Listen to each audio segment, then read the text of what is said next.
سورہ رحمان کے فضائل و برکات۔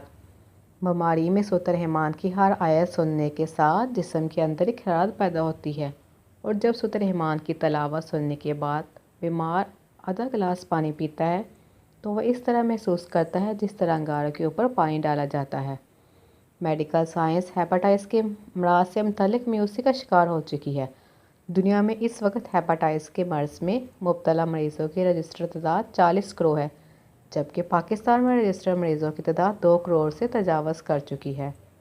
ایسے میں میڈیکل سائنس کی بے بسی انسانی ذہن اور معاشرے کی تباہی کا پیغام دے رہی ہے، مگر سورہ رحمان کے سننے سے یہ مرض چند ہی ایام میں وجود سے ایسے غائب ہو جاتا ہے جیسے کبھی اس کا نام و نشان ہی نہ تھا۔ سورۃ رحمان کے ذریعے لوگوں کی ذہنی، جسمانی اور روحانی بیماریوں کا یقینی علاج ہوتا ہے۔ سورہ رحمان کی قرآن تھراپی کے ذریعے لا علاج مریضوں کا کامیاب علاج ہو چکا ہے، بلکہ بہت سے لوگ یہ بھی بتاتے ہیں کہ سورۃ رحمان سننے سے ان کی بہت سی پیچیدہ بیماریاں ختم ہو گئی ہیں۔ جب کوئی مکمل طور پر اپنی توجہ سورۃ رحمان کی طرف کر کے تلاوت سنتا ہے اور اپنی آنکھیں بند کرتا ہے تو سورۃ رحمان کی ہر آیت سننے کے ساتھ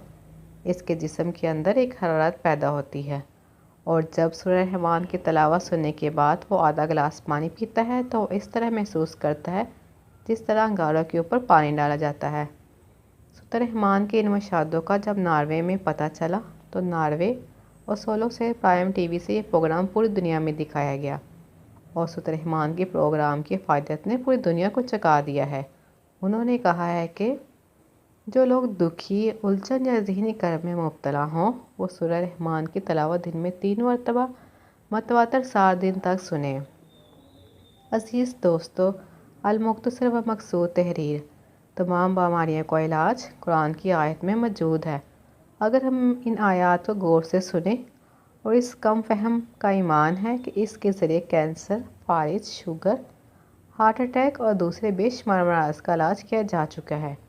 دنیا کی ہر بیماری کا علاج سورۃ رحمان کی تلاوت سے سننے سے ممکن ہے۔